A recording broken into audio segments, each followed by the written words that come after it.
again, going back to that kind of to the thought of the world having enough stuff, including guitars. To me, it's a liberating thought because I feel that, well, if the world has enough of guitars, then why would I continue doing that? And the only rational and satisfying reason for me to continue making guitars is then bringing something significant to the table, something that would make a dent to the universe. I'm very pleased to have Juha Ruokangas as our special guest on this week's episode of Life with Strings Attached. Juha Ruokangas is a Finnish master guitar maker and the founder of Ruokangas Guitars, established in 1995. Known for his innovative approach and commitment to quality, Juha has built a reputation for crafting high-end, custom-made electric guitars that are cherished by musicians and collectors worldwide. Juha was also a co-founder of the European Guitar Builders, or EGB as it's better known, which is best known for producing the legendary Holy Grail Guitar Show. My relationship with Juha Ruokangas goes far back. So far back that maybe I wouldn't be doing what I do today without meeting Juha and a handful of other very special European builders more than 2 decades ago.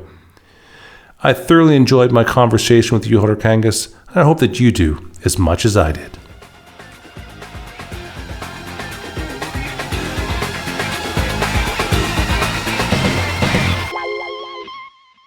Juha, welcome to Life with Strings Attached. It's great to see you. Thanks for being on the show.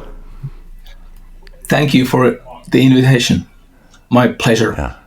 Long time we've seen. Yeah, it's been a while. Yeah. And but I think we've known each other now for it's getting close to 25 years. I think actually it's been a couple of decades for sure. Yeah. I exhibited first time at NAMM show. I think it was 2004 or 2005. That's when we met, I think. No, I already knew you. Oh, I met you at the Music Messe, I think maybe in 2002. Oh, yes, that's right. 2003. Before, earlier than that. Yeah. Early 2000s. Yeah. I exhibited there first time in year 2000. So it could be, one of the first years. Yeah, exactly. It's a while. It's you're part of my my origin story. So I've been looking forward to this because I don't without you and a handful of others, I don't know that I'd be doing exactly what I'm doing today. You know, I found Nick Huber at the NAMM show, and that gave me the indication that maybe I should come to Europe and see if there are other people who are making remarkably high quality, unique instruments in Europe. Yeah. And my very first Music Messe, I met you, Rainer Tausch, and Jens Ritter, and Claudio Pagelli, and I thought, wow, that was a success. And so you were part of my first mission to Europe, if you will. Yeah. And that set, I think that really set me on the trajectory that is a very clear line to what I do today. And so, we're It's I remember of your journey different ways. Of course, I remember like different like you've been doing things in many different ways and many different sort of shapes, but kind of leading to there's always been the kind of the common thread of sort of like it's going to the same direction. Yes. Just the means of how to get there, what to do, what exactly to do is kind of changed. Yeah, exactly. Yeah. You know, there are. It's been interesting to follow that. It's often easier to look back on it and say, "Oh, that makes sense." When you're looking forward, it's hard to project that you'll be where you are today. But looking back, it's not so strange. You know, when you realize that, you know, a few decades ago that I was working with guitar makers like yourself already. Then when you look at the Boutique Guitar Showcase, you think, oh, well, that all makes sense. But looking forward from 25 years ago or however many years ago, seeing what we do today is much harder, including yourself. You've had many iterations. I think your brand has been consistent the whole way through, but I know that the backstory hasn't been quite so clear and straight as it looks on the front side. No, of course not. There's many.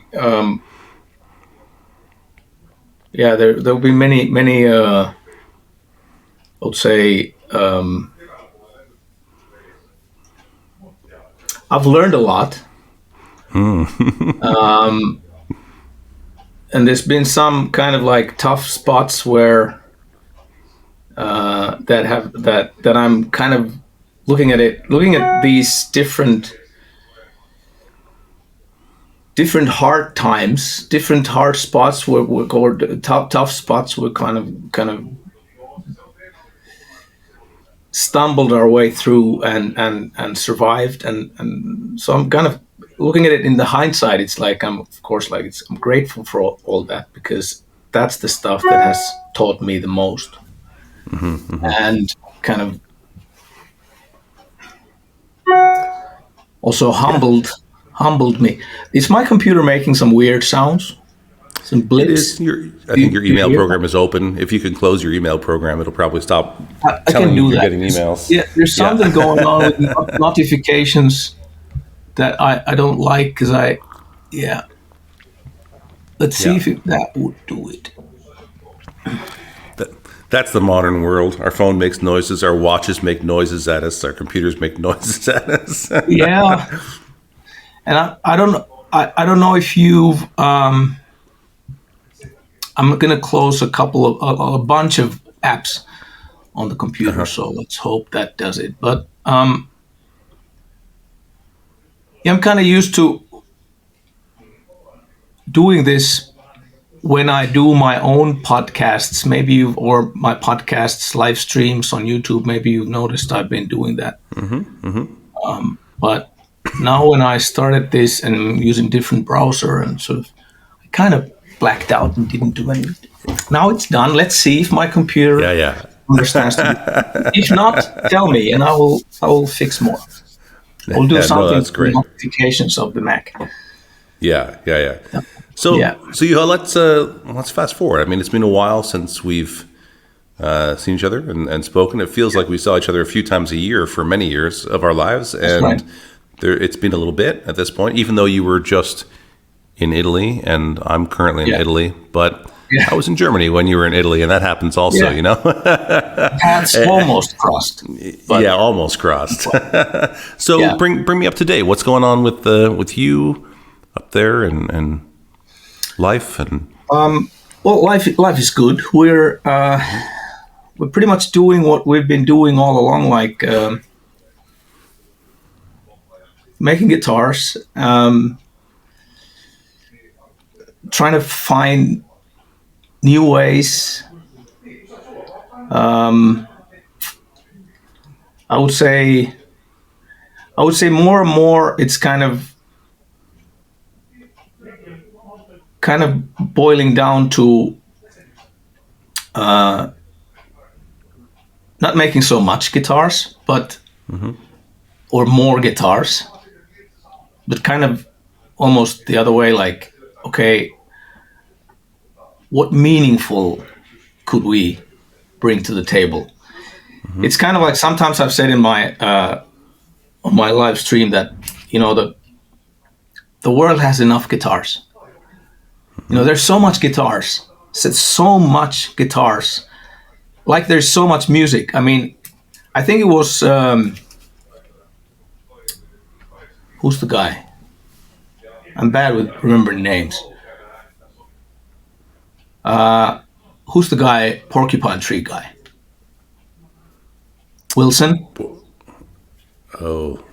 Wilson. Anyway, the singer songwriter, whatever.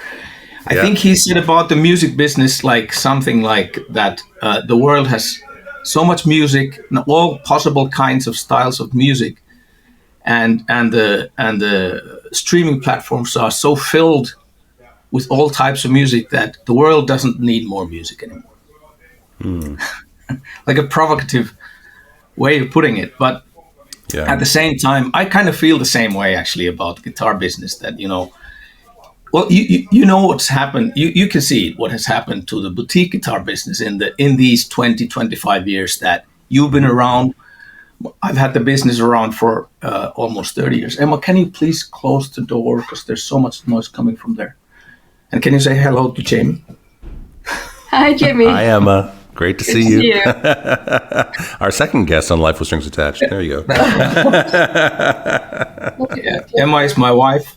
To those who don't know, Emma is my wife. To those who don't know, my yes. partner in crime. So we're partners in the business. Yes, very involved in the business. Running as this well. show together. Yeah. Yeah. So you know what's you can see. I've been in the business for almost 30 years, and kind of thinking there, like back to the 90s when I was studying, early 90s when I started studying guitar making, and then graduated as a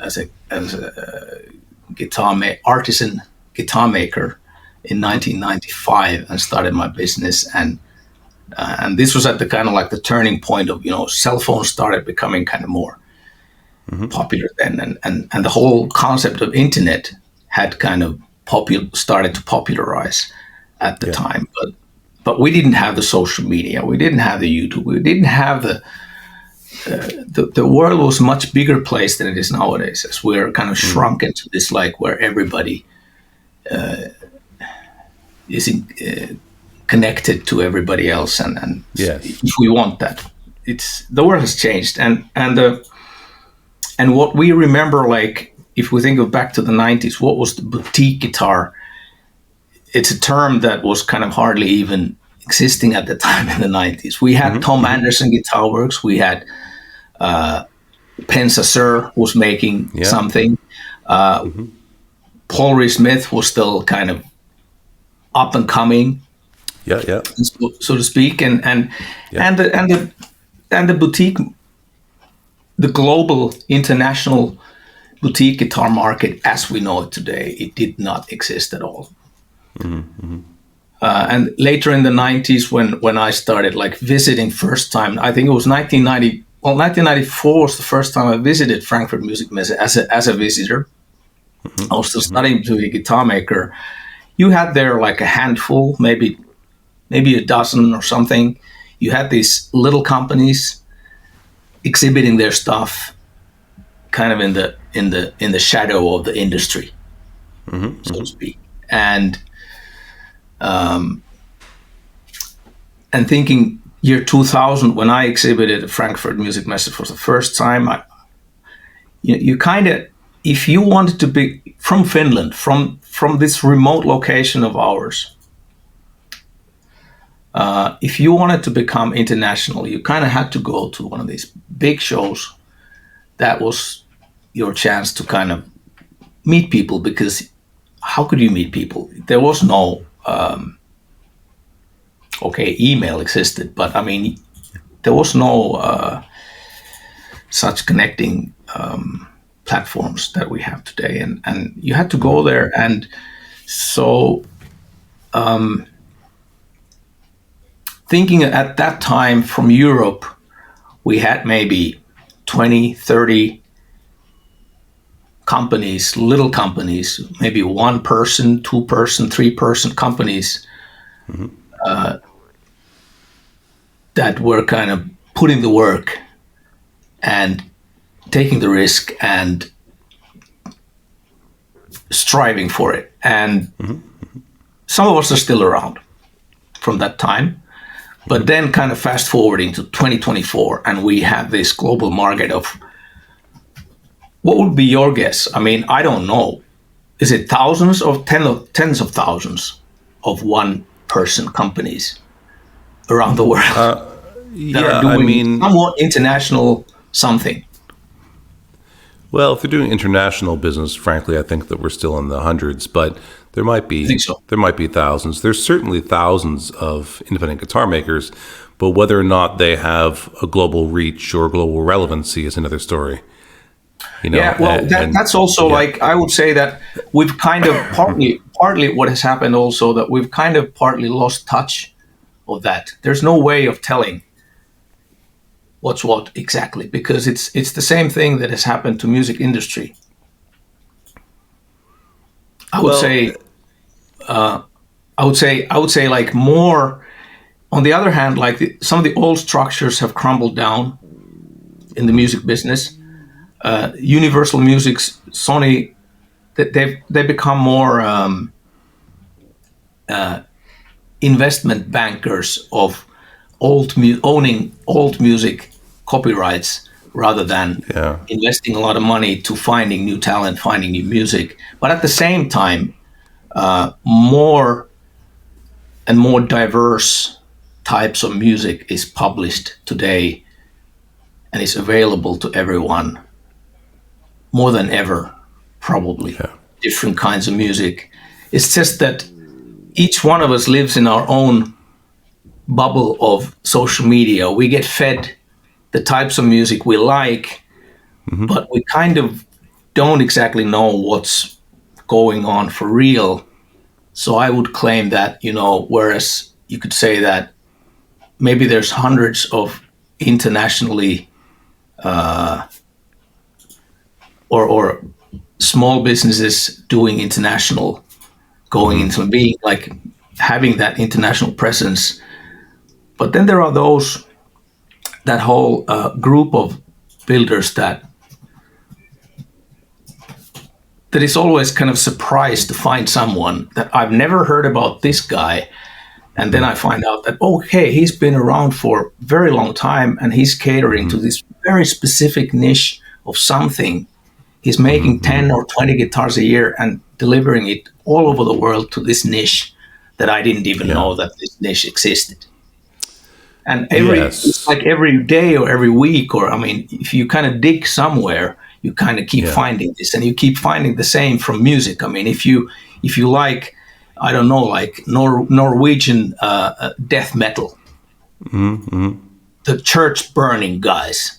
If you're into that stuff and you start digging into that stuff, you find out that, there's this whole community and there's this whole thing about that. And no matter kind of what niche you dig up, it feels like, if my understanding is that we have all this music, the reality is that it's kind of like the universe, like it's like expanding to every direction, and I only know about this little fraction of what exists, because everybody lives in their own little reality. That certainly is true for most people, and I agree with what you're saying. Although I think that there are ways to define it. Of course, it is part of my work to dig through all the rocks to find the diamonds. So I'm much more aware of how many diamonds and how many rocks there are, and in my daily work, because I have to, because I'm not in a shop making a guitar every day. That's right. I'm getting content and looking at this, and so when I said global relevancy, actually. If you think about product relevance, you can sort of go through concentric circles. And when you first came out of guitar making school in 2005, 1995. 1995. Your most likely people to buy a guitar from you were your friends and family. Or people in your local village who are like, what, there's a guitar maker here? And there's something exciting about the idea of knowing a person and being able to come and talk with them and have the experience, be really, really close to the building of the guitar for a customer. And that's sort of the first level of guitar making, but then outside of that, if you do a really good job, you might be better at that than the next closest local guitar maker. And then you sort of expand your reach from there. And then you can be really popular within your country, which ironically is very hard to do. It's actually easier to be popular in someone else's country than it is in your country at first. Or let's say it becomes easier when you first break through somewhere else. Especially in Europe, it's so often the thing is like, when you have something to show that you kind of done it in the United States or whatever, then there's this kind of more influential markets than the others. Yeah, it's not just there. I mean, there's artists like Jack Johnson and Ben Harper broke in Australia before they broke in their home country of the USA. It probably works the other way. The Beatles and Queen, these bands had success in Britain, but when they broke the American market is when they had super success, even back at home.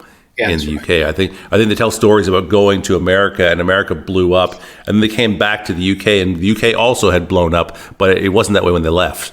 And so you have this, as you get tested against other offerings, because you are offering a guitar and someone else is offering a guitar. That's right. If you have more unique world-class features, you can out-quality the competition. You can out-function the competition. You can equal quality function. You can outprice the competition, which is usually not the issue in boutique guitars, where normally the price is a disadvantage for boutique guitar makers typically. So you have to go on quality and function at that point.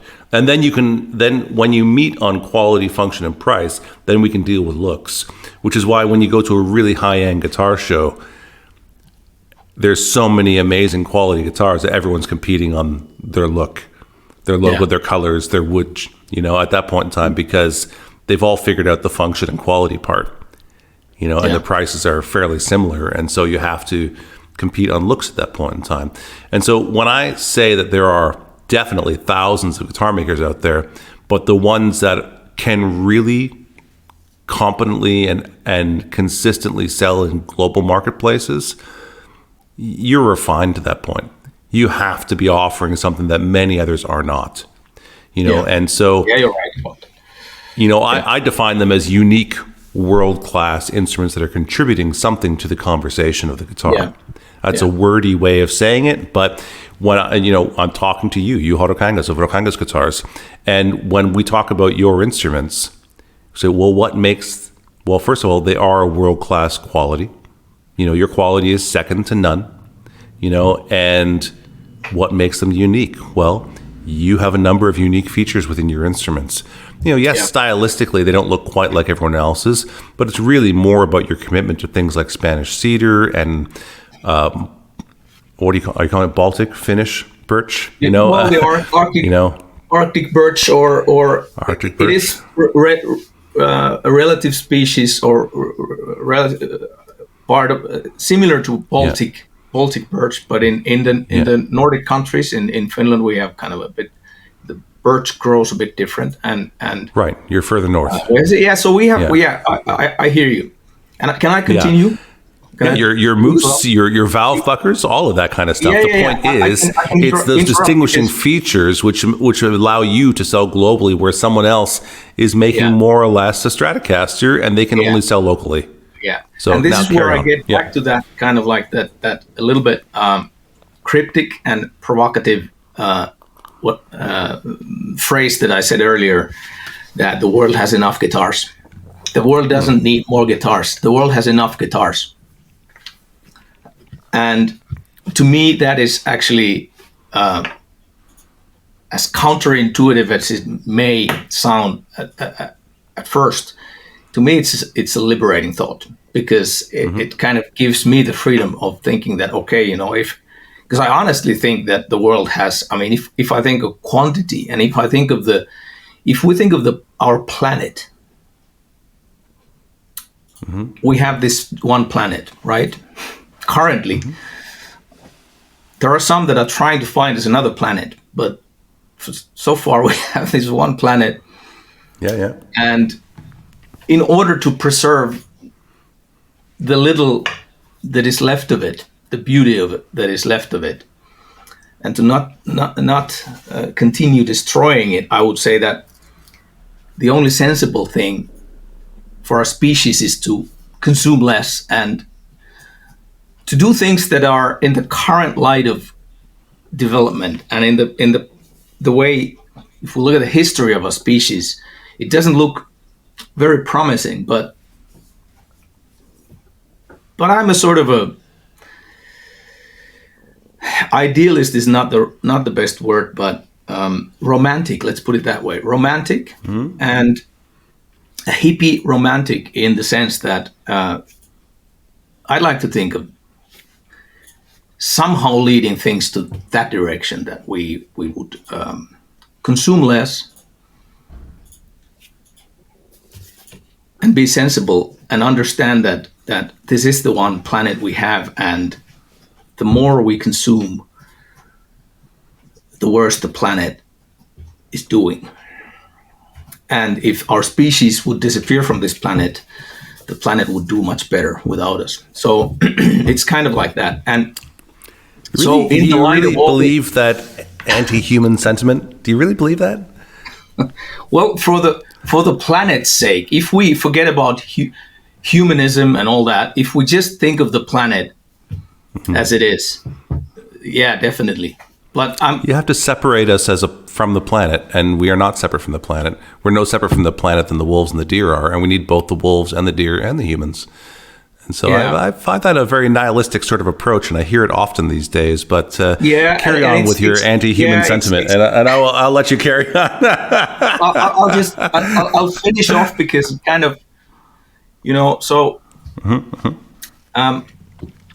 Of course, I mean there are so beautiful things about our species, so beautiful, and at the very core of the human existence and the most beautiful expression of the uniqueness of our species, I would have to say is definitely music and art and music as an expression of love, passion, and all this.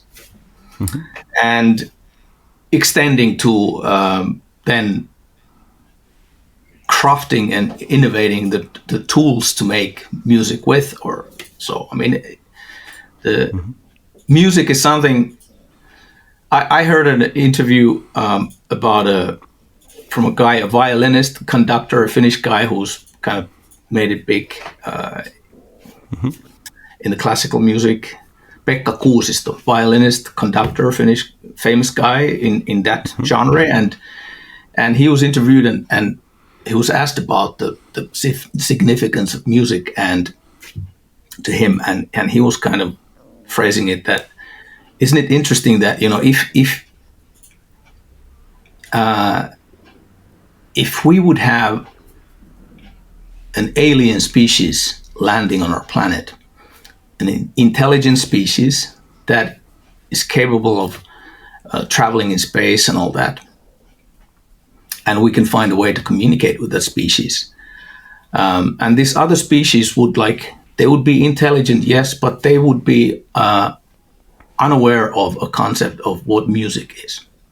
Their culture doesn't have music, and our culture has music. That how would I explain music to that other species? What is music? What is the concept of music? And it's kind of like in that way I feel that music is there at the very core of, like, from the moment that the human being gained consciousness of his or her heartbeat, like there's probably existed music, maybe even before, like intuitively in the caves doing something and having that tribal feel of community and all that. And music is at the very core of human existence, I would say. And it's the universal language, and it's all that. And so there are beautiful things about being a human being, and in that way, again, going back to that kind of to the thought of the world having enough stuff, including guitars.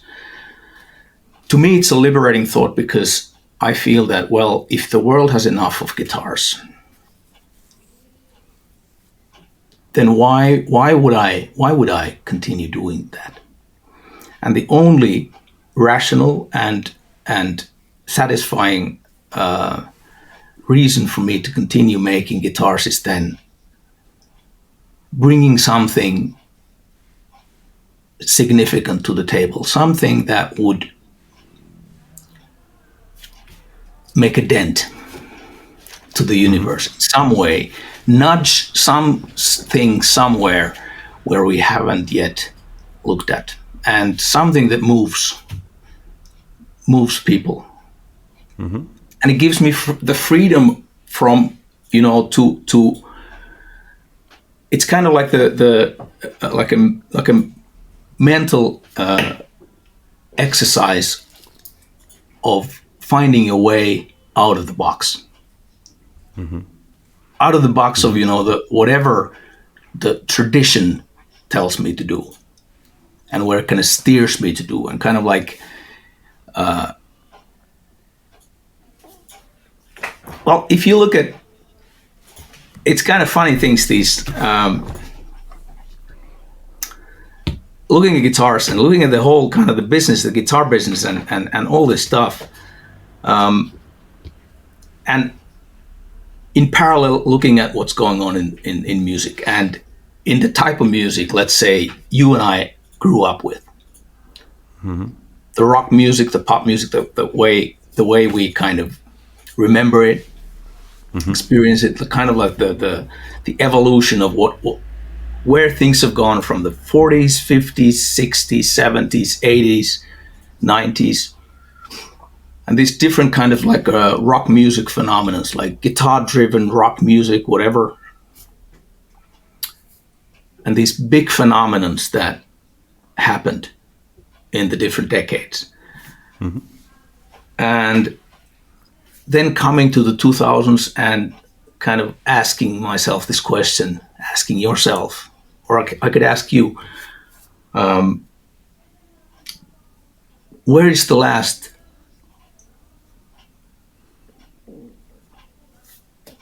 worldwide rock music phenomenon that really shook the world and changed the world and kind of did things different? On a pop scale. Okay. All right, Carol, you're gonna answer it. Rhetorical. Yeah, I'm kind of like also like looking at like, you look at the Billboard charts, you look at it, and you don't have rock bands there anymore. You have different stuff. I mean, it's nearly zero on the charts and the radio. If you look at what is going on, I mean, Rolling Stones is touring, Metallica is touring, and they're bringing back Oasis, they're bringing back old bands, but in the world-class stadium-filling phenomenons, I don't see anything new happening since grunge, basically, like Nirvana and these times. And since then, it's kind of turned sort of more and more looking at the rearview mirror, looking at the history, at the retro. It's become sort of like there's a certain stagnation that I feel that's kind of driving forward. Is it a coincidence that during these 25 years, relic guitars have become more and more popular and common, and Fender is like all small companies, big companies are kind of building these kind of the business models. Guitars. Yeah. The business models are kind of more. We can have only one Gibson, we can have only one Fender. Those are the brands. Those are the legacy brands that kind of like they are doing that. But even they, I mean, I remember having a very interesting conversation with John Page a long time ago. I interviewed him to my podcast, and we talked about this there too.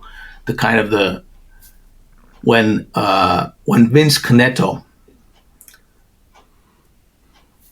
kind of started making first relic guitars, not as a member, not as an employee by Fender, but he kind of started a business of buying Fender guitars and relicking them and started selling them, and it kind of grew big.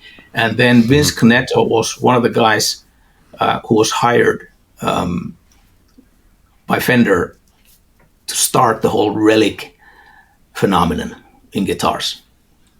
Well, they didn't start it, but The Fender part. Yeah, they did. Yeah, sure. But I mean, so that Nash had big success in it. That Fender went, they're making a lot of money making relic versions of our guitars, and Fender eventually.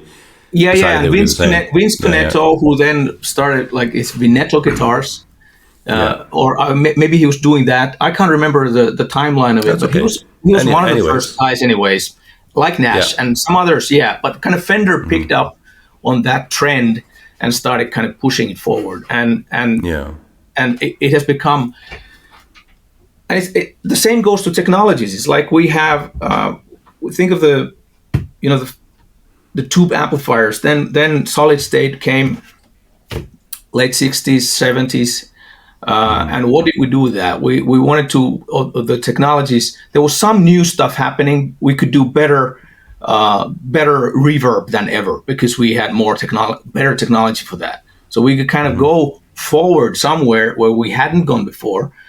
But one of the biggest and the most successful applications of the new technology was to replicate the old sound that the old technology did. So, and now we come again, 2020s, and we have all this beautiful digitally modeled technology that can do anything human could ever want. And what do we do with it? Most of the time, we're replicating the sound of the tube amplifier from the 50s and trying to kind of remake that old. So it's kind of like, things are very much looking kind of to the past and to the to the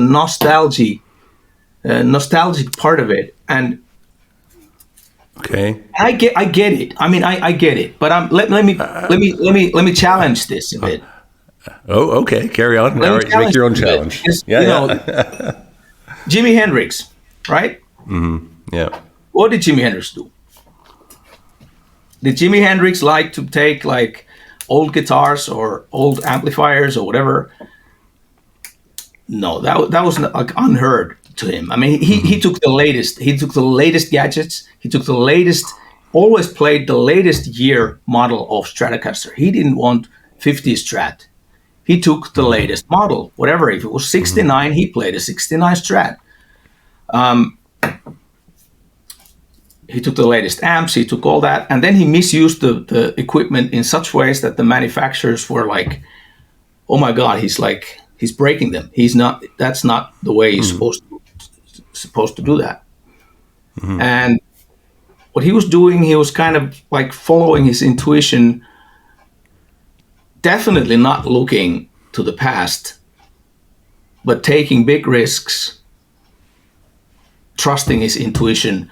And at that time, the music industry still worked in let's say, to his benefit in the way that they recognized the uniqueness and the talent and made him a star. As sad as his personal story is, but anyways, a small portion of it did. Yeah, and a very small portion of the industry accepted it. It was very innovative, and most people did not like Jimi Hendrix, and the industry did not like Jimi Hendrix. And the people who supplied his gear mostly did not like Jimi Hendrix. Leo Fender famously did not like Jimi Hendrix music. Exactly. He wasn't. Yeah. Yeah. So what I'm saying is that Jimi Hendrix took risks, trusted his intuition, didn't look to the rearview mirror, wasn't nostalgic. He just went, forged his own path. And while doing so, he created such a sound that our species had never heard before. And he changed the world in such a significant way, an essential way, that it still echoes and it's still kind of the ripples. We can still hear the ripples. And there's been that kind of characters throughout the history of rock music. Jimi Hendrix being all music, not just rock, all music. Yeah, all music. Yeah. But then these trends tend to kind of like, if looking at the history of music and history of styles of music, there's the golden era, and then things kind of start changing at some point, and it becomes, because it's like, it's tied in some ways, it's tied to the generations who live in that era, and things changed. And then punk came and whatever came, and different kinds of stuff came. And in the case of rock music, if we think of like guitar heroes, Eddie Van Halen, I don't know, others, these were guys that were at the height of their career in their early 20s. It's young men, and now you could say that, okay, do we have a guitar hero, world class, in your living room, in that everybody knows? Where's the guitar hero who is in his 20s and is doing that? So it's something has changed in a way, and it has become more kind of like a legacy, heritage, looking backwards. And to me, I mean, I'm one of these guys. I'm 52 years old, and I love all that stuff. I love all that old music. I'm traditional. I'm conservative in the way that I love those old sounds. But at the same time, I'm seeing it my sort of like, maybe it's like I've said sometimes, that the stuff I'm doing, Valbucker being, we must explain to your audience what is the Valbucker anyways, but sure, the Valbucker being, we'll get to that, but let's finish this point. I mean, the Valbucker is the perfect example of as a business idea. Yeah. If you think of the current trends and all what is going on, it's the worst idea ever, because it's catering to a market that doesn't exist. It's catering. What is the Valbucker? The Valbucker it's a new sound. It's not any of the legacy sounds. It's not any of the heritage that people are looking for within the realm of rock music, including the majority of players. They don't. If we think of music and okay. Well, in this case, we probably should explain your Valbucker. Your Valbucker is a vacuum tube driven pickup. Is that a reasonable way to describe it? Yeah. Yeah. And so this is part of the evolution of all products and things is synthesis, and the synthesizing of the current with a new idea or the current with a historic idea. And so your evolution is actually just pulling something from the past. I believe your early days when we discussed this was you were still thinking along the lines of Captain Nemo and sort of early industrial revolution and what sort of solutions would exist had we tried to do something, 100 years ago. And am I remembering that correctly? Maybe you might explain that. Yeah, you remember it right. And also like continuing on that trajectory, thinking of if we go back to the 1940s where we had these huge technological revolutions in different ways in music industry, meaning that 1947, no, it was earlier. It was actually early 1940s or even late 1930s when Telefunken came up with this revolutionary invention called condenser microphone, the U47 microphone. And at the time, we're at the early 40s, late 30s, whatever. So to make an active microphone that has a built-in preamp of some sort, it would have to be tube technology, because that's the only technology that existed at the time. And doing things like that. So they came up with the idea that they invented this super sensitive microphone capsule. That was the first time that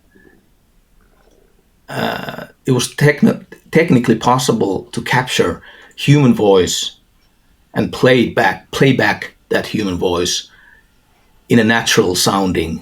You could actually recognize that this is Jamie talking, this is Juha talking, that is Frank Sinatra singing, or whoever. So they could do that, and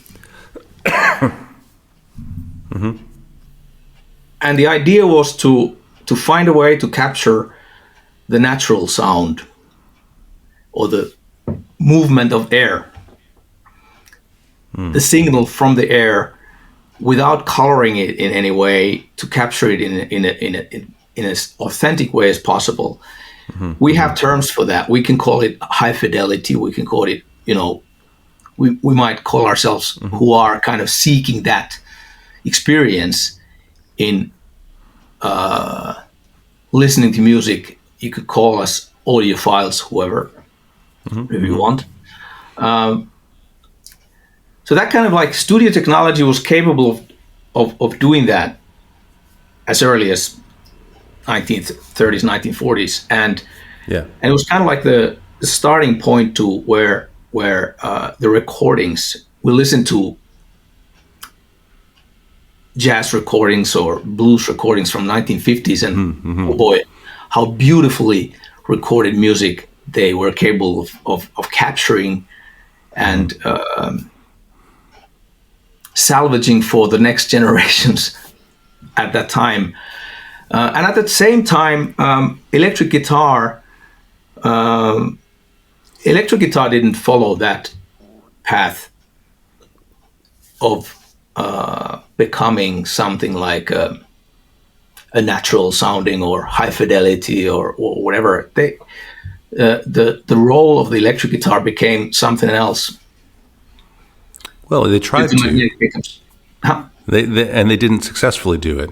The electric guitar shouldn't exist. If we were able to properly amplify the acoustic guitar and reproduce its sound as effectively as we did the voice without feedback issues, there would be no solid body electric guitar. Yeah, that's right. Yeah, so it was kind of like it was kind of an unintended consequence that we have the electric guitar the way we do, because we were not pursuing this new thing.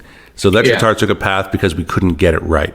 Yeah, and it's a great example of how the compromised and sort of inadequate technology was then helping and aiding and sort of part of revolutionizing the whatever became the pop culture, the rock music that as we know it. So the kind of the tools that existed at the time dictated sort of or gave maybe, like often, players are saying that, I composed this song with this guitar or that song with that guitar. So kind of the instrument drives the player or gives you ideas or the limitations of the instrument. The limitations of the instrument. Right. So I think one of the things you're trying to define here, and that is important to define, is that from my perspective, all instruments, all voices, all character is defined by imperfection, not by perfection. If we could make them all perfect, we couldn't distinguish one from the other.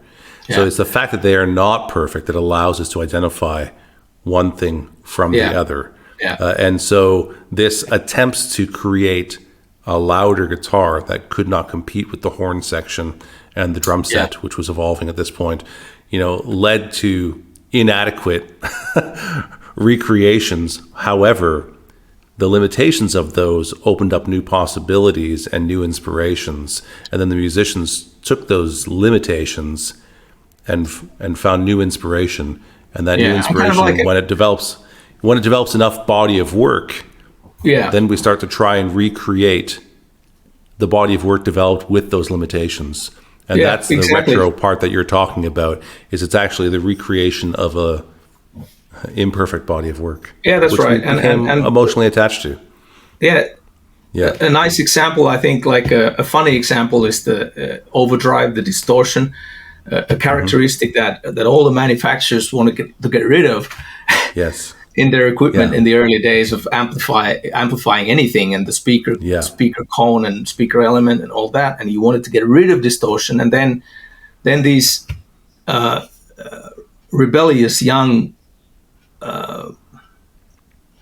guys and gals they take the distortion and they're like, oh, that's cool, and they start kind of like cultivating that and make that into the thing, and build that into their music, and kind of like again change the world in some ways. And so anyway, so back to the Valbucker. So what the Valbucker is basically, it's kind of like a playing with the thought of what if the electric guitar would have sort of followed on the path that the Telefunken started, and the electric guitar would have become something that something of a high fidelity, or something that you actually that you would actually want to capture the sound of steel stringed instrument, any steel string instrument, in the most natural way. The capture of the voice of the instrument in the most uncolored, authentic, natural way. And whereas the guitar, the magnetic pickup design in the early days evolved into, it was kind of somewhere else. And the Walbacher is that alternative reality of the what if it would have gone another way. Mm-hmm. And so it's like, by design, it is it is really following the thought of the Telefunken U47 pretty closely. Mm-hmm. So the Walbacher is a magnetic pickup, yes, like any magnetic pickup, like the Strat pickups, the humbuckers, whatever. It has a magnetic pickup in it, or I would call it maybe the membrane or the capsule, or the, like Alembic called their pickups in the beginning, because not everybody called them. I mean, pickup is one word, but Alembic in the 70s, they didn't call their pickups. They called them activators. Mm-hmm. And there are other brands that were calling them different things in the early times, and it kind of like just nowadays they're all pickups. Well, anyways, mm-hmm. So the Walbacher has that magnetic pickup membrane that is built different from conventional magnetic pickups, in the sense that this is a sensitive unit that captures the sound mm-hmm. in a most natural way.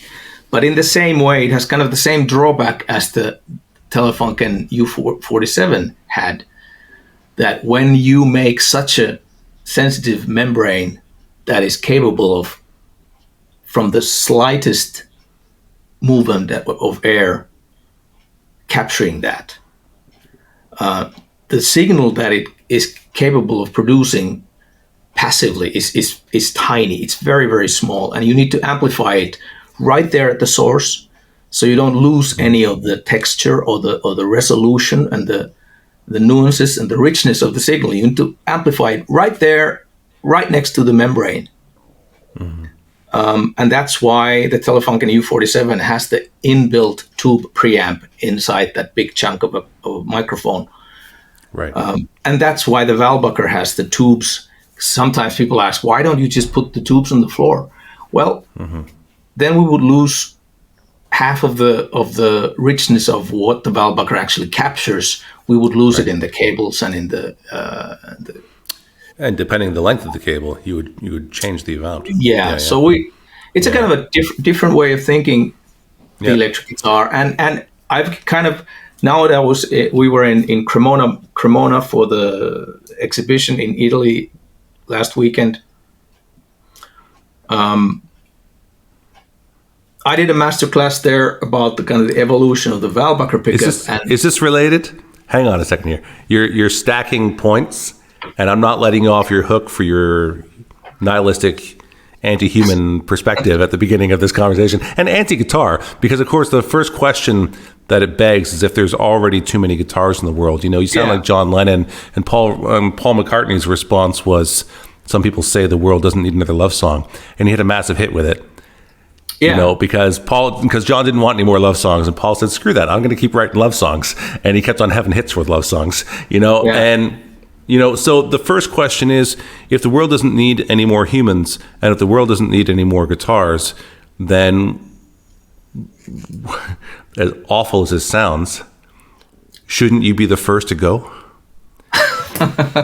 Well, that's right? The kind of like where's the moral imperative here? If we need fewer humans on the earth, then why don't you leave the earth? And if we need fewer guitars on the earth, then why don't you just close Ruokangas Guitars today? Justify your existence. That's what I was kind of referring to with my sentiment of, like, you know, for me it's a liberating thought, because it frees me from the baggage of the tradition, and I can actually just play as a child. I can just do what is the most natural thing to do. And I think, John Lennon is right. Love songs are basically the only songs worth singing about, or love. No, he was wrong. John Lennon was the one who was against the love song. Okay, and he Paul was McCartney wrong. was Okay, doing who it, was and it? Paul McCartney sang. Paul was the one. Okay, I like Paul better now. Sorry, I mixed up. I don't know the history. John Lennon went off and made a whole bunch of protest songs. All right, and Paul McCartney kept on singing about love. I'm totally with Paul here. So yeah. So to kind of go back to that state of, I mentioned Jimi Hendrix. Mm-hmm. He didn't think of business. He didn't think of selling. He didn't think of any of that stuff as sort of like from that perspective. For him, it was like I'm sometimes saying that all this stuff that I'm doing, the Valbucker, it's illustrating the depth of my mental state, my mental illness. There would be probably some kind of diagnosis to it, but it's an obsession of, as you of all people know, that that luthiers, guitar makers, are an interesting bunch of people in regard that many of us would continue doing what we do whether we get paid for it or not. Mm-hmm. Many of us continue doing it even if we don't get paid for it, because it's so deep. Mm-hmm. And it doesn't have to do, it has nothing to do with selling. It has nothing to do with marketing or the business side of things. It has to do with passion, with love, with music, with the human experience and the romance, yes, of that, and human relationships. Because what is really important here? What is important? Well, human beings, the relationships are important. And what can we do? What is the meaning? What could the meaning of life be in this world that doesn't need more humans? Well, I think all that's true, Juha. Yeah, the only meaningful thing to do is to try to understand what's going on. For me, I'm talking about myself. I can't talk about anybody else. For me, the meaning of life, or the meaning of doing what I'm doing, is really at trying to understand better what's going on, trying to understand where I'm coming from, trying to free myself from the baggage that I've carried from my childhood, my family, the traits, the trauma, whatever it is. I'm trying to understand. And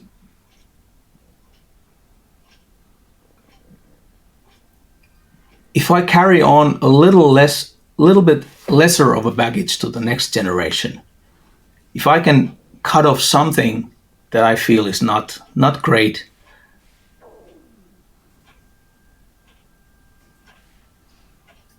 that's enough. Trying to make the world a little bit better place.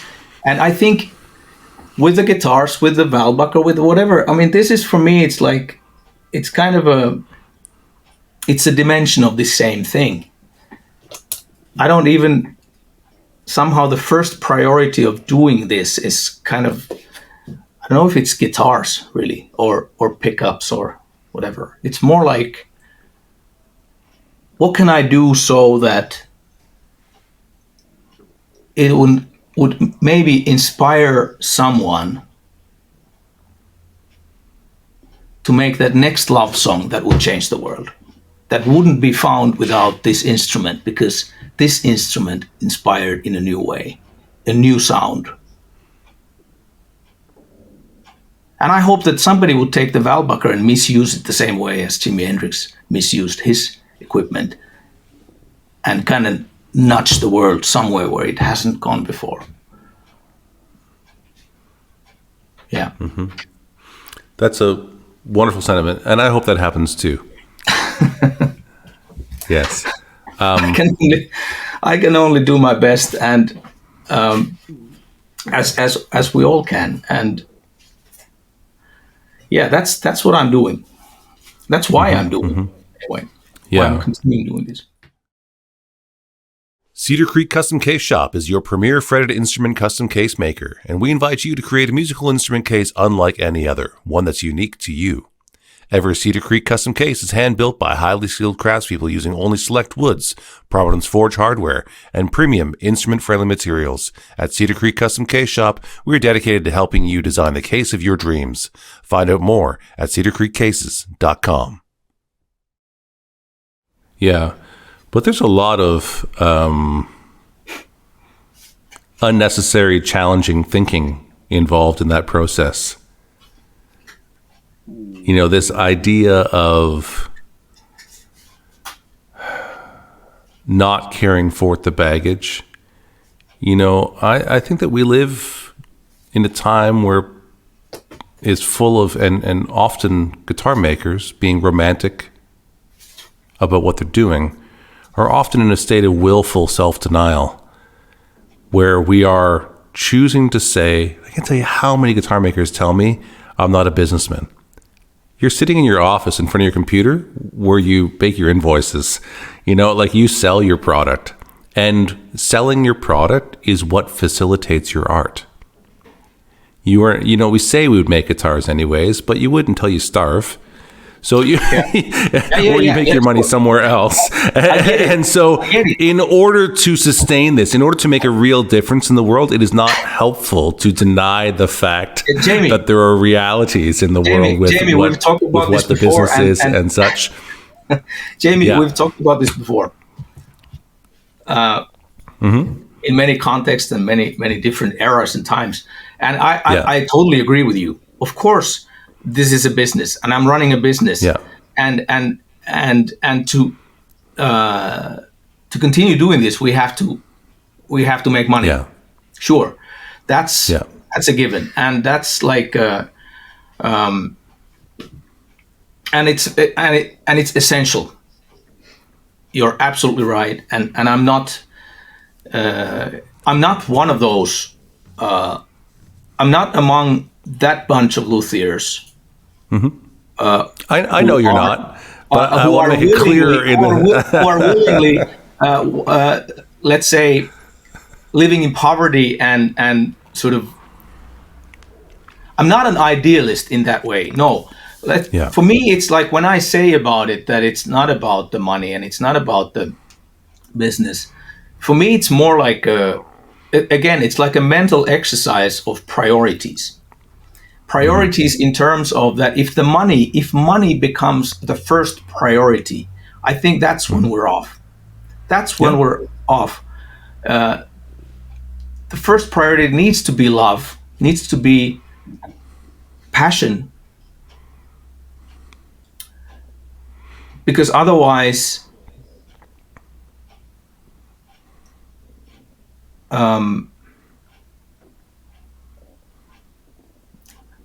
if money becomes the first priority, it distorts. It takes you to another direction. And for me, it's like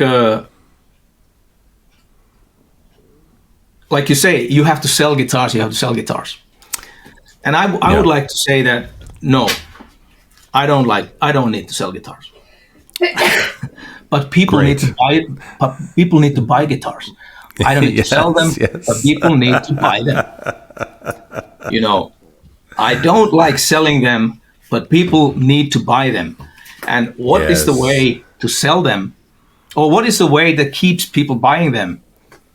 Well, for me, I found that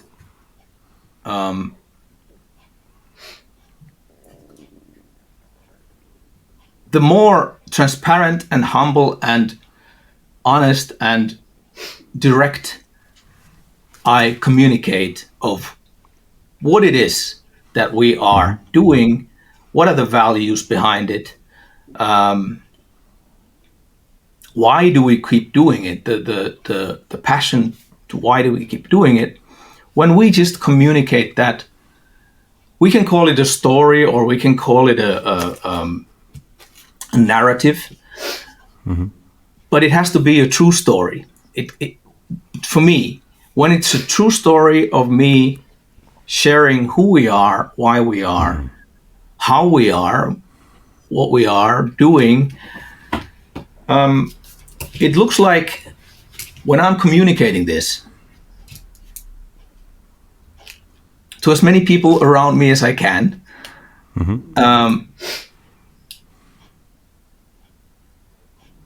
a lot of the people that are hearing it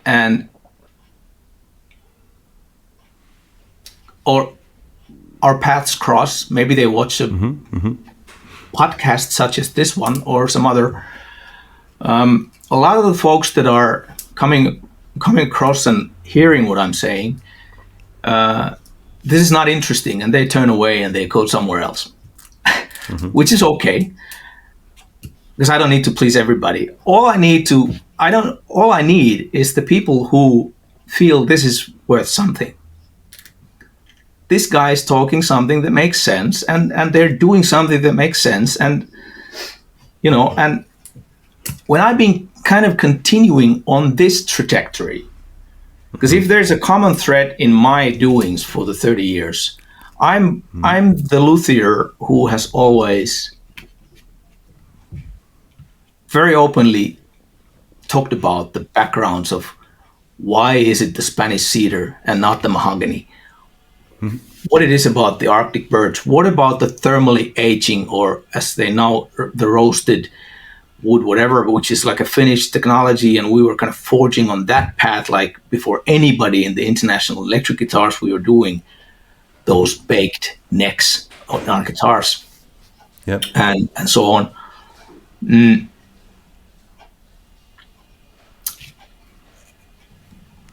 Yeah, it's that over the years, over the decades, I can say that more and more the people that I talk to and more and more the people that come back to me, they are, in one way or the other, I can feel, yeah, this is the tribe. This is the people that want to come to me, and it's nice to work with them, and it's nice that they want to buy these guitars, and it's nice that they want to trade their money to what we do. And it's great, and I think then it makes sense. But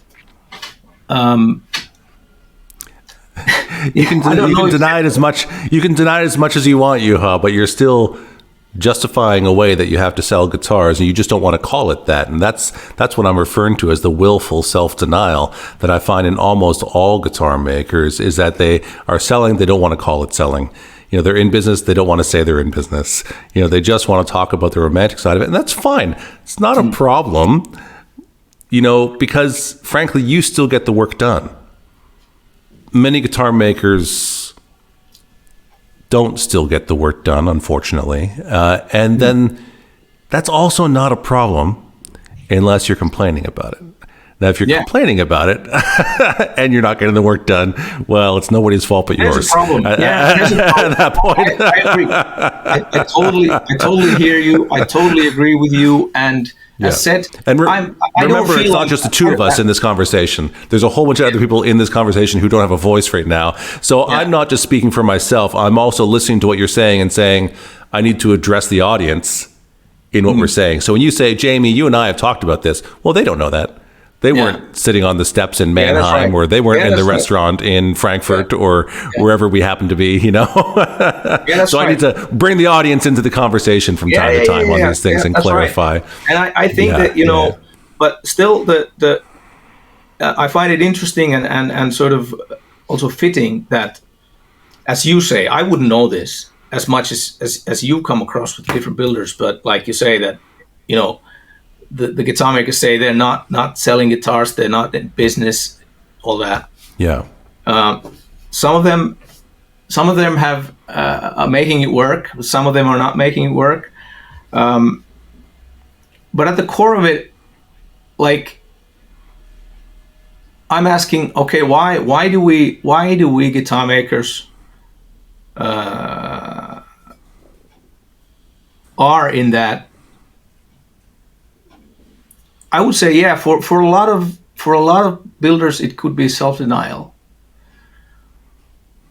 For me, it's a conscious. It's not a self-denial. It's not just self-denial. It's willful. It's willful self-denial. Yeah, willful, meaning they're putting really strong effort into the denial. Yeah, willful. and in that regard, I would say that maybe willful self-denial is a little bit provocative way of looking at it, because for me, it's actually also it's an important. And I've struggled with this. I mean, I've struggled along these 30 years and made many decisions that have not been great. And I've suffered because of it. Because of this willful self-denial. Until I've come to a point where I don't think of it exactly the same way. There's a degree difference of sort of being conscious about it, and just kind of realizing that yes, for me it's important to kind of remember that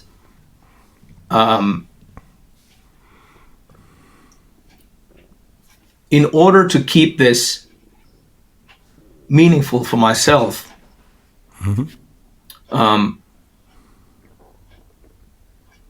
I need to understand my set of priorities that I'm doing this for, and for like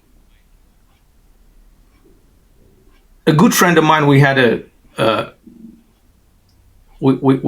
colleague from France, Francisco Rodriguez, Fred Guitars. Hello, Fran. Yeah. He's a good friend. Fran is a great friend of mine, and Fran and Rosa, Emma and I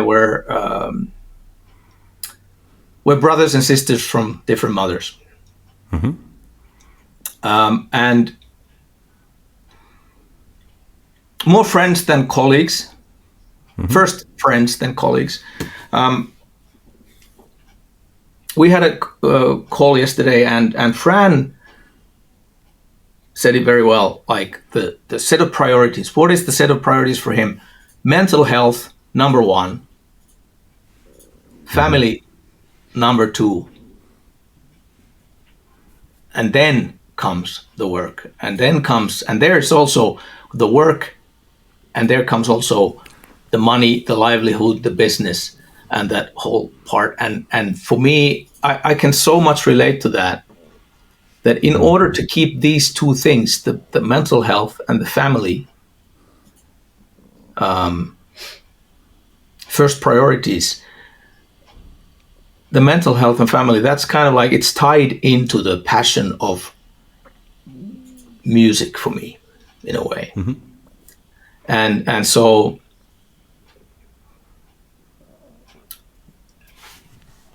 on the third position, yes, money is very strong there. And it's really essential, absolutely. And doing business and making it, and being smart about it, and not selling yourself cheap, and doing this kind of thing, so that kind of for the longevity of it and all that. So I think we're on the same page there. I hope we are on the same page. In a wealthy environment, you can afford to make this choice. So the thing is, the mental health and the family are directly connected on your ability to house and feed yourself. And so if you are in an environment where your housing and your food is not in question, then you can make money the third priority. If your home and food are in question, feeding yourself and housing yourself becomes the way to take care of your family and your mental health. The priority switches in that. And so there are charity organizations which come under a lot of criticism because of this reality in the world. So in Canada, there are two major Christian organizations which take care of children and feed hungry children. You know, in time our growing up, we often saw these kids in Africa, in sub-Saharan Africa, and sometimes in India or South America.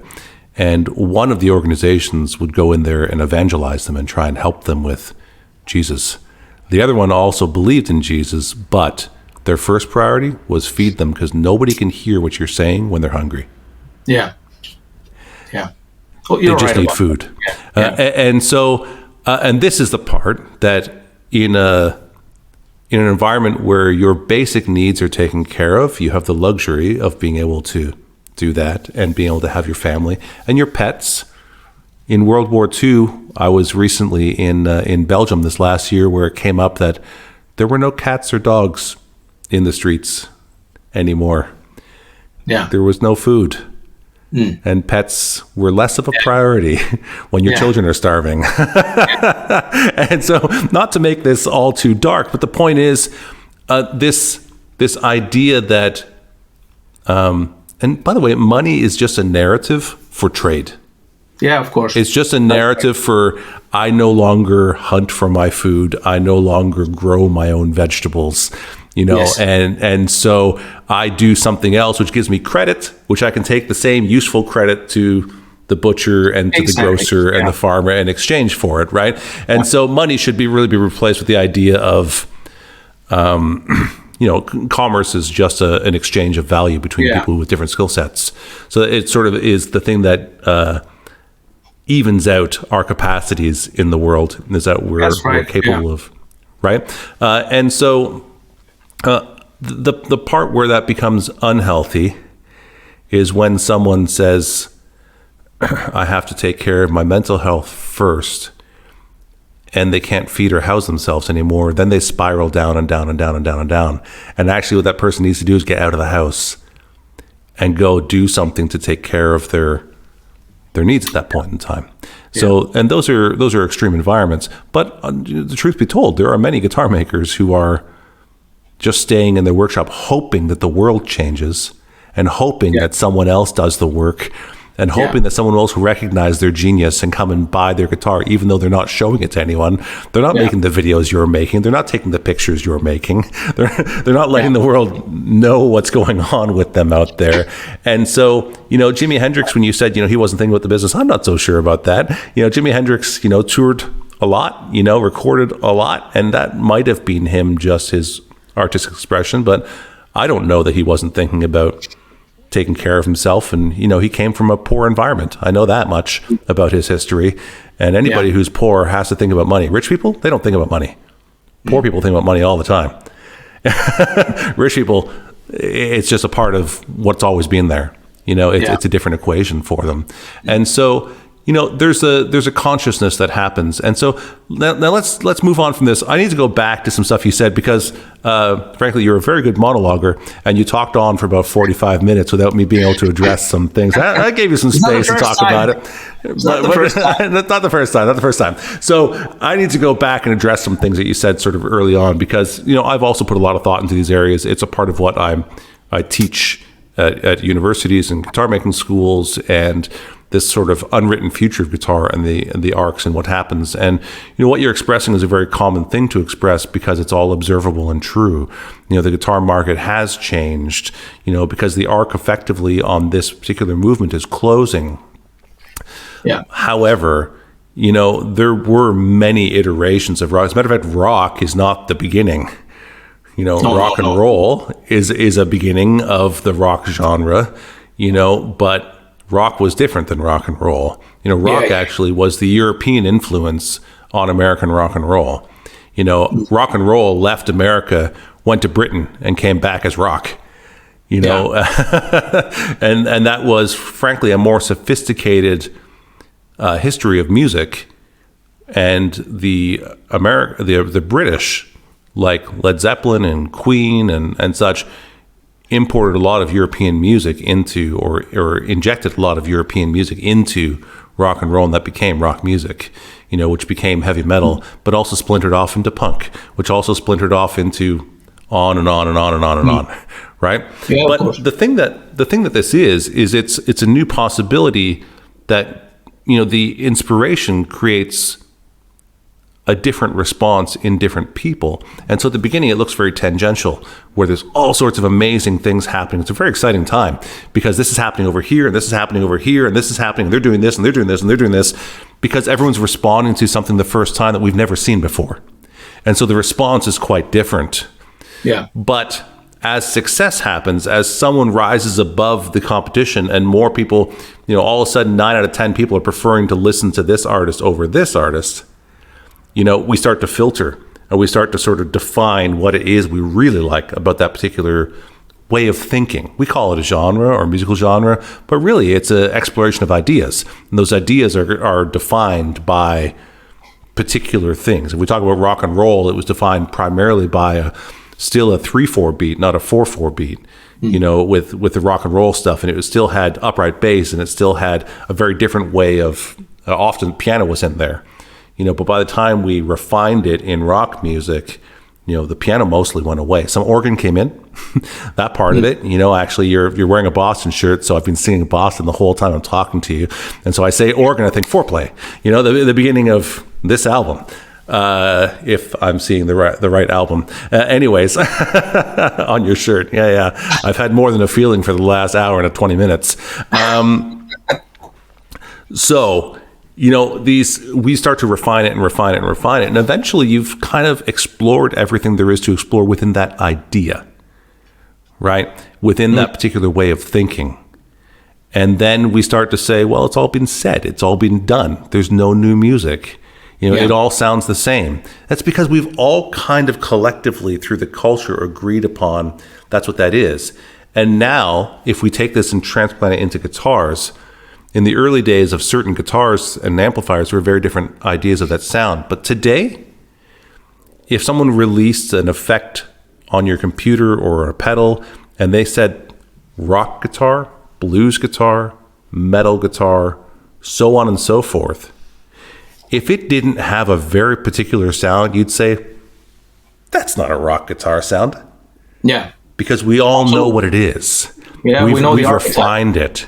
We know the archetype, exactly. So we have an icon, we have heroes to emulate, and then we move into this period of reenactment of the hero and exploitation of the icons.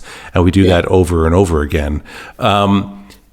And so the people who were there for the tangential time, where there were all sorts of ideas and lots of things happening, and some ideas lived, some ideas died, that's perfectly normal. Right? This sort of concept of creative destruction, right? The better ideas kind of destroy the older, lesser ideas, and we're eventually left with the ones that most of us are choosing. There's always going to be some people who like the archaic early days stuff.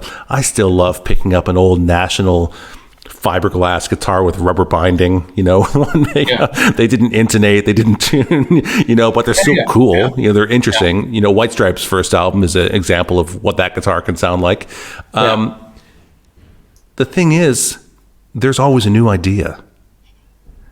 And often we're looking for the continuation of the idea that we've set everything with.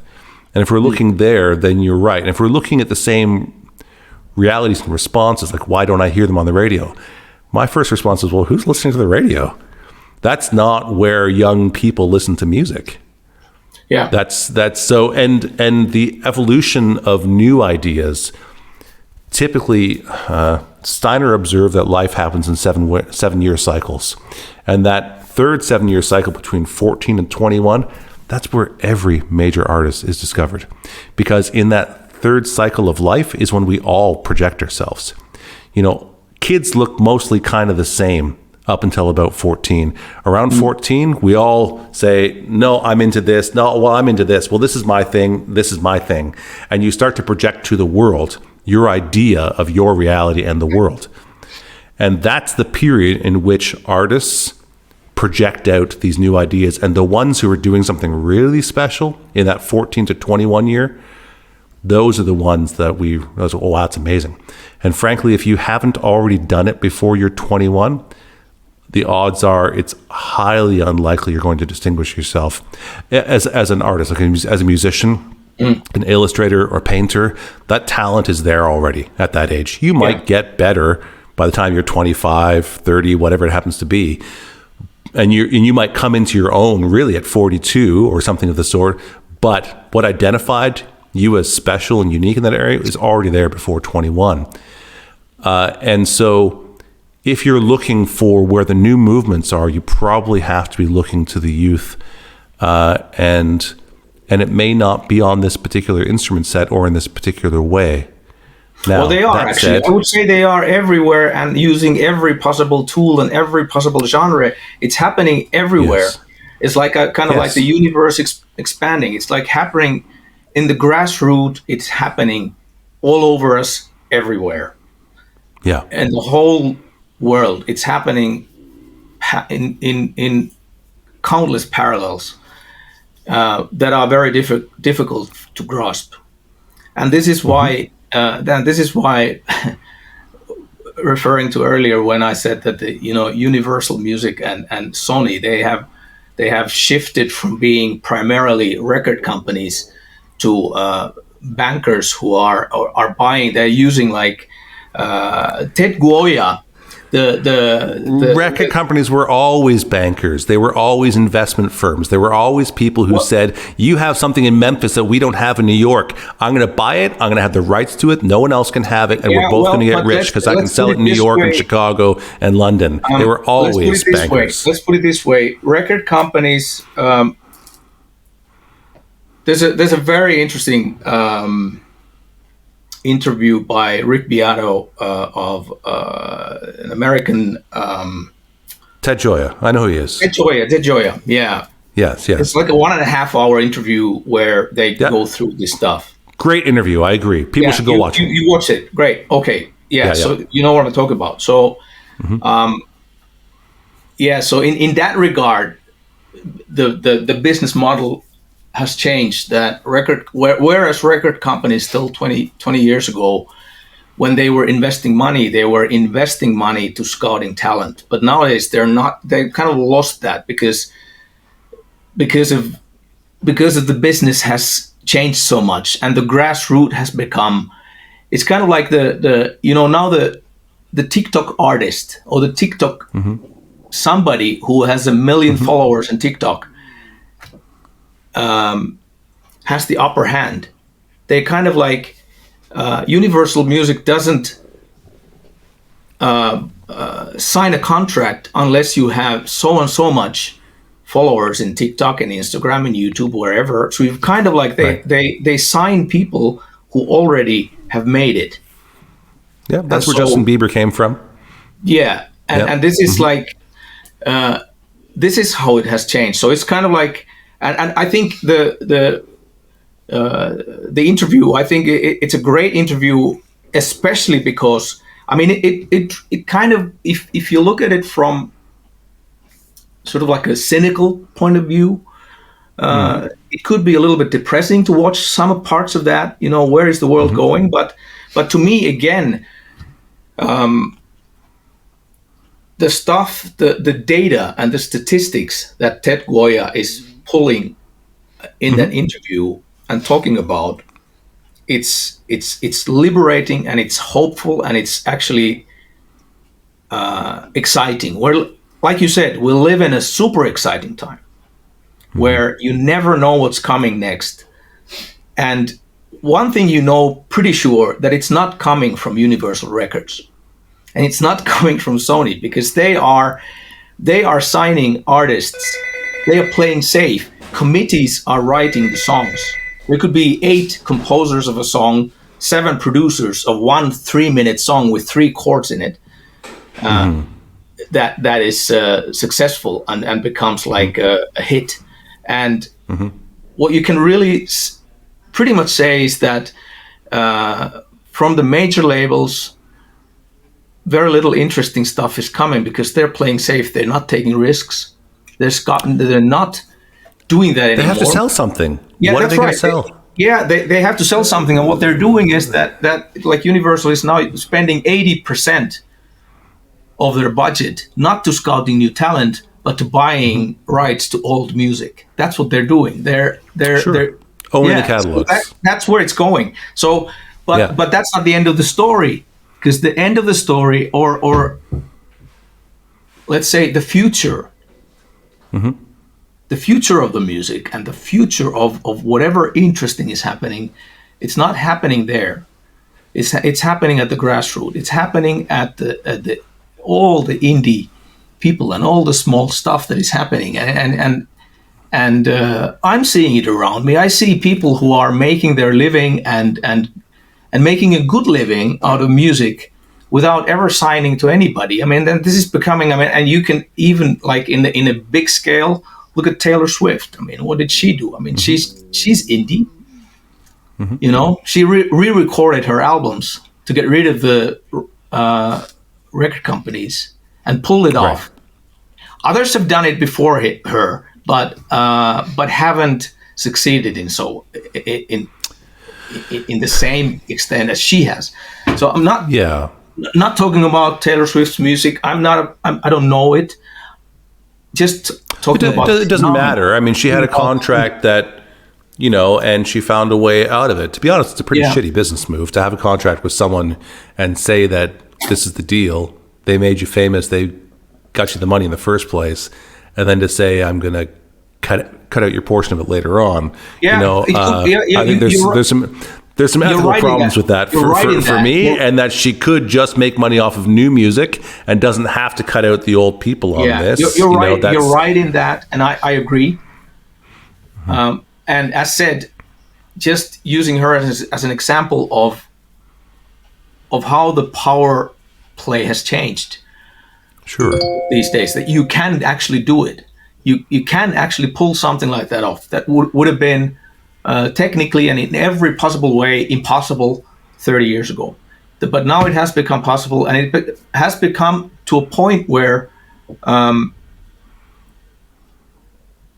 would claim that record labels such as Universal, they've kind of lost the skill and kind of lost it. They're functioning out of SOS mode. They're functioning out of fear, and they have committees deciding things, committees writing songs that we would make songs that people are going to buy, and so on. And the end result is that there comes those same kind of songs over and over and over again.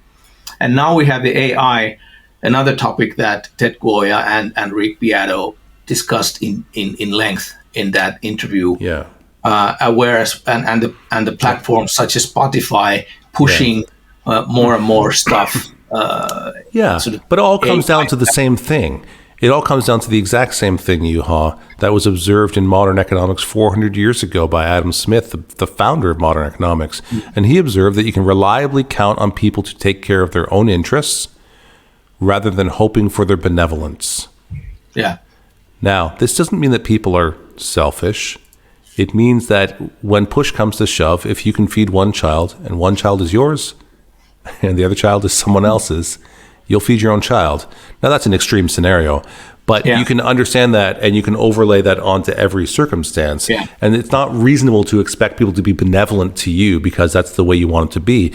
And I far too often hear musicians talking about, the way they think the record companies should behave, which would kill the record companies just to fulfill their own fantasies. That makes no sense. They will take care of their own interests. And the record companies from day one were investment bankers. Always. In that regard, the reason the interest that they were taking care of is the initial record companies. We call them record companies because they sold records. And the reason they sold records is because the first ones, which Joya mentions in that interview, the first ones had record players. And a record player is not useful unless there's a body of work in which you're trying to put on the record player. And so these were companies who were trying to sell a modern innovation. They're trying to sell their technology. And in order to make their technology useful, you had to want to use it, and you had to want it. And the way they made you want to use their record player is that you can have all this music, which you can only hear by going to see that artist. But today you can have that artist in your home every day. And they sold you access to that to sell their products. Now, eventually, the internet comes along and distribution changes. It's no longer so difficult to get access to the music. It's all out there. The catalogs are out there, and you don't need someone to put it onto a piece of vinyl and package it and ship it to somewhere else in the world where someone receives it, puts it to a small network of stores. You walk into the store, you see what's new, you buy it, you bring it home, put it in your record player. That whole chain of events is mostly gone, and we're mostly happy for that, except the musicians who are not buying the records through the chain of events, who are not going to the recording studios and paying the engineer, who are not, buying the microphones and paying the engineers and such. You watched in the movie Bohemian Rhapsody, Freddie Mercury convinces the rest of the band to sell the one van they have to record an album in an overnight session because they couldn't afford a daytime session. Their van for 8 hours, a vehicle. That's how much recording studios used to cost. Yeah. And they couldn't get the good time. They had to get the shitty overnight time and stay up overnight to record the album because that's how expensive it was. Absolutely. And so here we are recording music on our computer, not using a middleman, not using a distribution cycle, not using the retailer. And then we're complaining there's no money left in the system. Well, where the fuck do you think all the money came from? The money came from paying the recording studio and paying the record companies and paying and all of the network and system that was there.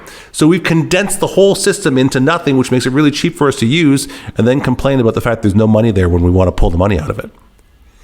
Well, that is the reality of the modern world, and the distribution is what they were being paid for, and there's no longer distribution costs. It's one way to look at it, and I'm not arguing against it. But in closing, forget about the record companies. Yeah, it's not the way anymore. Move on. Yeah, that's right, and exactly that we agree upon. Are you serious about the business of guitar? Then you need to join us on Patreon. We're building a future where guitar makers are able to live prosperous lives making instruments that inspire the musical experience, which helps to create a more beautiful world, where others who are passionate about the guitar can thrive. Those who help in the promotion and resale, trade shows, writing of books and articles are supported as a valuable part of the community. A community where we explore with curiosity and encourage those around us in their endeavors. With a community effort, we can accomplish far more than we can individually. So let's be serious about your guitar business and join us on Patreon at patreon.com/business of guitar. That's patreon.com/business of guitar. And we kind of see that we're right now we're in the middle of, I guess it would be fair to call it like a paradigm shift of the economical system, how the logistics and everything. It all comes down to access. Access to music and access to information. It's just it's broken and it's reshaping. And the ones that have kind of figured out, whoever is up and coming in whatever genre, basically, the ones who have realized that they're better off without the record company and putting their music to the platforms wherever without the middlemen, can actually make a living. But in this current point of time of this broken system, the artist that I'll say, for example, it's not a broken system. It's an unnecessary system. Juha, if I came to you in January and tried to sell you a bag of ice, would you buy it from me? No. Because you have no need for a bag of ice. Now, if I took that bag of ice and I went to the Bahamas in January, they might still buy it from me. But the reality is you have no need for it. It's not a broken system. It's an irrelevant system. The system had its function during its time, and now there is a better way to access information, the product, the music. And so it's not useful to bemoan the fact. Maybe by broken, what I'm saying is that, referring to that we're so much in the middle of it still, this shift that... we remember it. We remember it. Yeah, and there are a lot of people who are kind of like... we are that generation, or we're in the middle of these couple of generations that are kind of have been part of the previous system, and have a hard time being flexible and adapting to the new system. And so there's a lot of suffering in between, and we're kind of in the middle of that suffering for a lot of people who are in the music business. including well, I guess mostly musicians, but for the listener, of course. I mean, this is who is listening and enjoying and consuming music. There's never been a better time to have access to all the music. Yeah. With the possible, let's say, side note that is sort of like a, let's say, potential threat and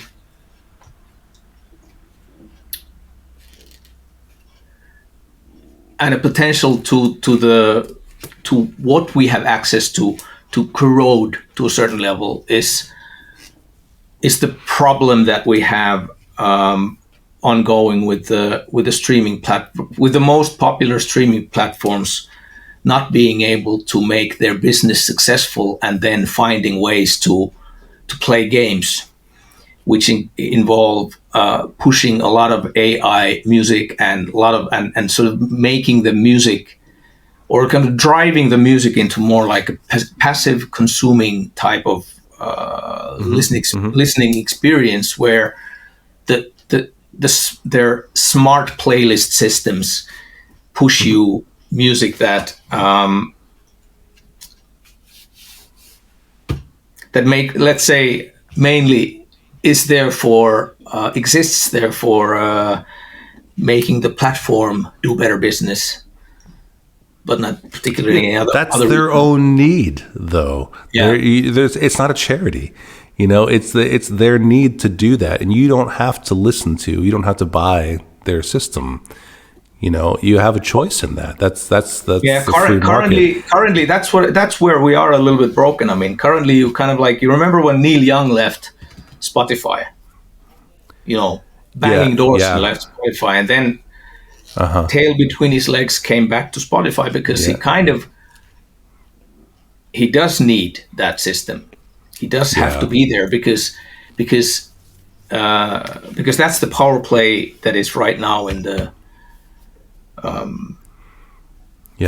That music keeps it in your mind, so that when Neil Young releases something new or comes to your town of the concert, you've been listening to Neil Young recently, so he's more relevant when you decide, to go to a show, if you're going to a show or you see something. And so that's the current state of it. That's the current state of access. And I think that's really important to remember, that nobody actually owes you that, and that Spotify can't just be benevolent to you. They have to adjust, just like you've had to adjust, just like I've had to adjust. Yeah, we have to adjust. And still, I would say, yes, we have to adjust.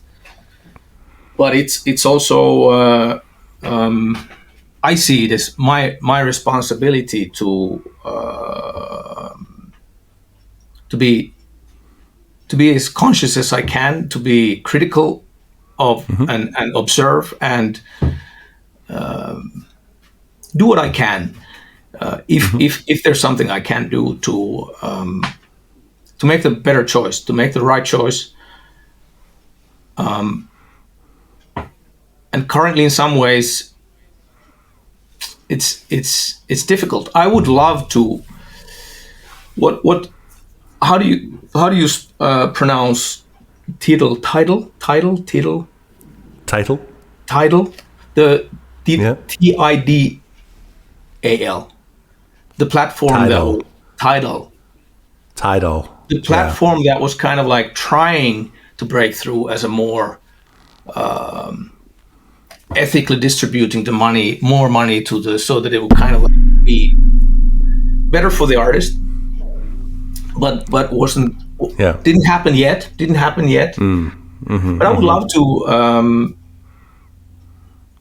see that as one of the next steps, that we kind of like get somewhere where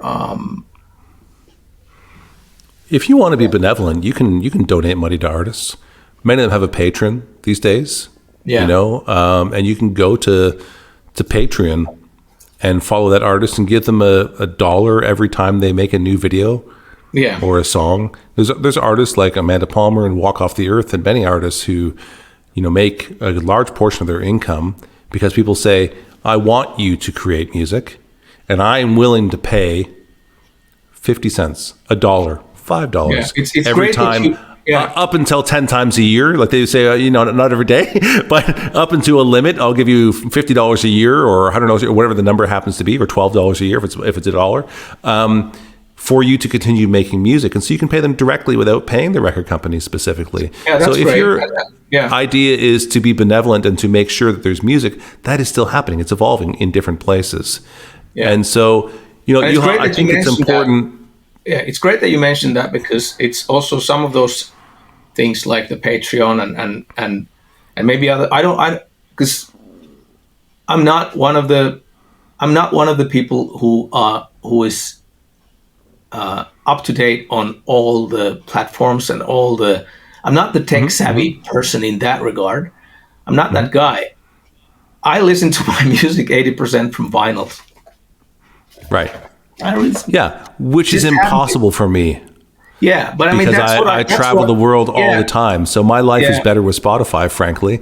I travel Yeah. with a very tiny Yeah. Bose rechargeable speaker and play the I music get it, off my and iPhone of course, and there's in no hotel rooms around the world.